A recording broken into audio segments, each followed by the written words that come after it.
La vie de femme, ce n'est pas facile et même, j'ai envie de dire, c'est plutôt difficile. Il faut reconnaître. C'est bien d'être une femme, mais c'est difficile aussi. Et dans cette vidéo, j'ai envie de m'adresser à des jeunes femmes, des jeunes filles qui ont envie d'entrer dans le mariage, qui ont envie de bâtir une famille tout simplement. C'est une chaîne qui parle de mariage et de vie de famille. Et aujourd'hui, j'ai envie de te dire pourquoi il faut que tu sois, si tu veux entrer vraiment dans le mariage, dans la vie de famille, il faut que tu sois solide, il faut que tu sois forte, il faut que tu sois une femme battante, il faut que tu sois une guerrière. En fait, parce que les challenges et les défis, comme on l'a dit déjà et répété, ils arrivent. Je suis Léna Poiti et je suis mariée, je suis maman de 2 enfants et je suis mariée maintenant depuis plus de 10 ans et je suis bien contente pour ça. Dieu merci, qui nous a accompagnés. Et aujourd'hui, j'ai décidé de te parler un peu de moi et c'est pour ça que tu vas comprendre petit à petit pourquoi tu dois être une femme solide. Je vais commencer par t'expliquer en fait un peu rapidement comment je suis arrivée, comment les défis sont venus dès le début de mon mariage en fait. Moi je me suis mariée, déjà même mon mariage n'était pas évident. J'ai eu quand même de l'adversité en tout cas pour mon mariage, mais ça c'est bien fait et tout. Quelques semaines après mon mariage, j'étais enceinte. J'ai appris la grossesse de mon garçon et tout allait bien. Mais dans les débuts du mariage, on est dans toutes les premières fois, on apprend à s'organiser, voilà, on apprend à être une femme mariée. Et voilà, on est dans l'apprentissage, c'est le début. On apprend à s'organiser, à organiser ses repas, à organiser ses courses, on n'est encore que 2. Mais là, moi, la grossesse est arrivée tout de suite et donc il a fallu gérer tout ça avec un petit peu de malaise, pas trop, mais quand même, c'était bien. Jusqu'au 5e mois. Alors au 5e mois, mon fils a décidé qu'il était temps pour lui de sortir à 5 mois de grossesse. Donc j'étais un jour à la maison comme ça, je me sentais pas bien. Je me sentais bien plutôt, mais je sentais quelque chose de bizarre. Donc du coup, on est allé aux urgences. Et aux urgences, la personne qui m'accueille, qui me reçoit, donc on m'installe sur le lit là. Et donc l'infirmière qui me reçoit commence à me dire, écoutez madame, elle m'ausculte. Et elle me dit, mais écoutez madame, vous êtes en train de faire une fausse couche.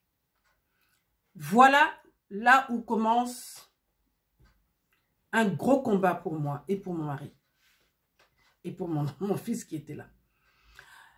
Elle me dit, madame, vous êtes en train de faire une fausse couche. Dès qu'elle a prononcé ces paroles, je me suis mise en mode combat. C'est pas que j'ai nié, mais j'ai commencé à briser d'abord cette parole. J'ai dit non. Moi, je sais que l'enfant est là, il est en train de vivre, il est en train de respirer. Donc, cet enfant-là, il va vivre. Il ne peut pas aller nulle part. Il doit vivre. Et j'ai commencé à prier directement. J'ai commencé à prier intérieurement et j'ai commencé à déclarer des choses. J'ai dit non, cet enfant doit vivre. Moi, je sens cet enfant-là en moi, dans mon sein. Et elle me dit que je suis en train de faire une fausse couche. J'ai refusé. Et je vous dis encore, ce n'est pas nier. C'est par la foi que moi, j'ai en moi, que je me suis levée. Et ensuite, j'ai dit, elle m'a dit, madame, de toutes les façons, je vous emmène au premier étage chez les pédiatres. Et j'ai dit, quand elle m'a glissé, vous voyez comment on vous pousse là sur le lit, parce que là, maintenant, mon cas était urgent. Parce que l'enfant, elle disait, il était déjà presque en bas, quoi. Et en sortant, quand elle était en train de me pousser, mon mari était dans le couloir, j'ai glissé à mon mari une phrase. J'ai dit, chérie, elle est en train de me dire que je suis en train de faire une fausse couche. Je commence à prier. Voilà les mots que j'ai dit à mon mari. Imaginez-vous, on est en train de passer une soirée bien tranquille. Et d'un coup, on se retrouve aux urgences en train de perdre, soi-disant, notre premier enfant. Et là, je mets une parenthèse pour vous dire que mon enfant, aujourd'hui, il a 10 ans. C'est un beau garçon en pleine forme et en bonne santé. Merci Seigneur pour ça. Elle est en train de me dire que on est en train de nous dire qu'on est en train de perdre cet enfant-là. Donc, à partir de cet instant, mon mari et moi, on est déjà en mode de guerre.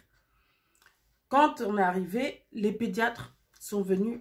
Ça fait 23 semaines. Ça faisait 23 semaines et 3 jours, je crois.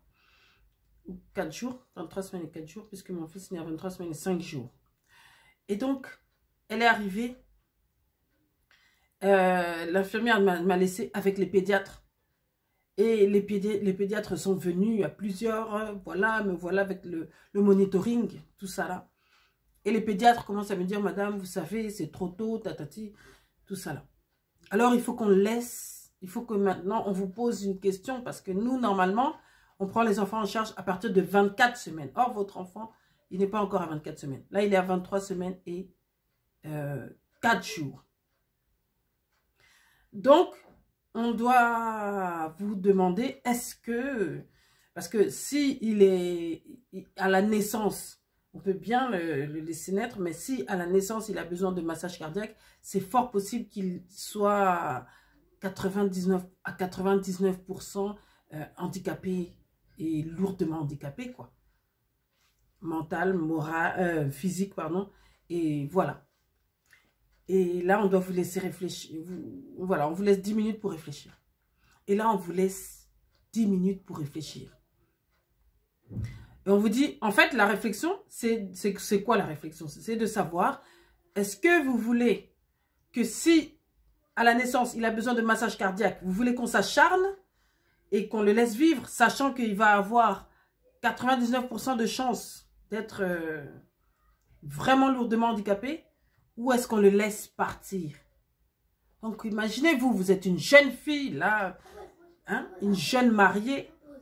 On vous propose de laisser mourir votre enfant. On nous a dit, on vous laisse 10 minutes pour réfléchir. On est resté là dans le silence, mon mari et moi, quelques instants. Et après, je dis à mon mari, je dis, chérie, il faut qu'on donne une réponse tout de suite. Il a dit, mais non, il faut qu'il fasse tout. On n'a pas de réponse à donner de négatif. Non, il faut qu'ils fassent tout ce qu'ils ont à faire. Alors, je dis, moi aussi, je suis d'accord. Allez, on les a appelés. On a dit, nous, on est croyants.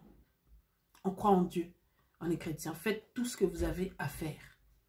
Et à partir de ce jour-là, on avait mis notre foi dans le Seigneur et on savait qu'on n'avait que Dieu sur qui on pouvait se tenir. Là, c'était nous deux, nous trois et l'enfant et Dieu. Et ils ont dit, d'accord. Et à partir de là, le combat commence. Vous voyez? Donc, c'est à ce moment-là que, voilà, on n'est pas encore immergé encore dans le monde des grands prématurés. Hein? On a dit, on a la foi et tout ça, et le combat avait commencé, mais en réalité, on n'avait pas encore mesuré l'ampleur. On n'avait pas mesuré l'ampleur du combat. Donc, voilà. Ensuite, on est allé à... Le lendemain, voilà, je n'ai pas tous les détails. Le lendemain, l'enfant est venu, ça faisait 23 semaines et 5 jours. Le lendemain, mon enfant arrive et il était minuscule. Il faisait, mon fils, 650 grammes. Et quand vous voyez 650 grammes de riz, vous voyez 1 kilo de riz déjà, c'est pas beaucoup. Et lui, il faisait 650 grammes. Et la peau, sa peau était encore translucide. Translucide à tel point que pour lui faire des perfusions, on lui mettait une lampe. Vous voyez, une lampe pour qu'il puisse piquer et piquer directement dans les veines. Et le lendemain, non, la nuit la première nuit quand j'ai accouché, ils l'ont emmené tout de suite en couveuse, bien entendu, avec l'aide respiratoire, donc des machines, donc intubées, et des machines, des fils partout dans le nez, voilà, des sondes, voilà, il est vraiment... Et ça, on ne sait pas encore quand on ne connaît pas ce monde. Et quand j'ai fini d'accoucher, on est allé dans la chambre et tout, et puis après, le soir, mon mari vient me proposer d'aller au service donc en réanimation, pour aller voir mon bébé. Et là, je vois un petit... Je ne sais même pas comment je peux dire. Ça ne ressemble pas à un bébé.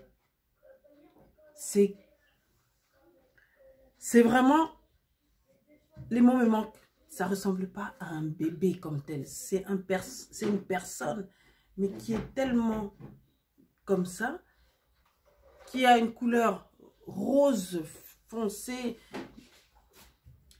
On dirait, voilà, c'est quelqu'un qui n'est pas fini. En fait, c'est vraiment quelqu'un qui n'est pas terminé. La peau est rose. Et pourtant, c'est une personne. Il a la forme, il est là. C'est la forme d'une personne. Et quand je suis arrivée là, et que je l'ai trouvé, comme ça, dans une couveuse, avec une lumière bleue, parce que pour la peau, c'est une lumière qu'on mettait pour la peau, avec une lumière bleue, avec des genres de cache-yeux sur les yeux et des perfusions. En fait, je vois un tout petit enfant qui est là comme ça. Je peux vous dire que ce jour-là, là maintenant j'ai commencé à comprendre l'ampleur du combat. Mais je n'ai même pas encore mesuré. Et ce jour-là, quand j'ai vu mon enfant comme ça, j'étais tétanisée. Mais dans la chambre, j'ai aimé mon enfant tout de suite. J'ai aimé mon enfant tout de suite. J'ai été toujours souriante. J'ai parlé à mon enfant. J'ai commencé déjà à parler à mon enfant, à chanter pour lui, à le rassurer et à déclarer des paroles de victoire sur sa vie. Ça, c'était le premier jour. Et pourtant, j'étais meurtrie dans mon cœur. J'étais meurtrie. Et quand on est retourné dans la chambre avec mon mari, et c'est là où je me suis effondrée. Je n'ai jamais pleuré dans la chambre. Jamais pleuré dans sa chambre. Qui n'est même pas une chambre. Ils appellent ça des box. Je n'ai jamais pleuré là où se trouvait mon enfant. Mais quand je suis arrivée dans la chambre, c'est là où je me suis mise à pleurer, à pleurer, à pleurer. Parce que ce que j'avais vu, je ne comprenais pas pourquoi je devais mettre au monde un enfant si petit. Il n'est même pas terminé. Et là, c'est une façon de commencer à vous dire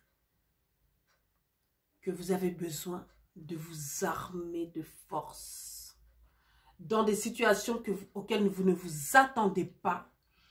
Là, je vous parle d'une femme, d'une jeune femme qui s'est mariée il y a 5 mois.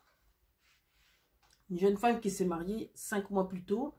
Tout était bien et tout. On est encore dans l'apprentissage.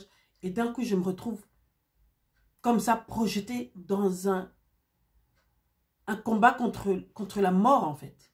Un combat contre la mort. Parce que quand j'ai sorti l'enfant, quand même, la sage-femme a réussi à me dire, madame, vous savez, il ne faut quand même pas trop vous attacher, hein, parce qu'il en a très certainement que pour 48 heures. Voilà encore des paroles que j'ai dû encore annuler, briser. Mais elle ne le faisait pas exprès, la pauvre. C'est ça, la réalité. Vous voyez? Et j'ai trouvé bon aujourd'hui de commencer vraiment à vous parler de ça, à vous parler de cette force que j'ai eu besoin de déployer dès l'arrivée dans mon mariage, donc dans ma vie de famille. Ça nous a demandé une telle force, une telle énergie. Il fallait être solide, il fallait être là pour l'enfant et je vous assure que c'était pas facile. Mais on continuera dans la prochaine vidéo. Mais ce que je veux que vous compreniez vraiment les raisons pour lesquelles je vous explique, je vous parle de ce que j'ai traversé, c'est parce que beaucoup de jeunes femmes, vous entrez dans le mariage et vous ressemblez un peu à des rêveuses. On dirait que vous n'êtes pas dans la réalité. Là, je parle de ce dont j'ai vécu, de ce que j'ai traversé. C'est pour vous dire, en fait, que ça m'a demandé beaucoup, beaucoup, beaucoup de force. Mais de toutes les façons, vous allez le voir dans la suite de la vidéo.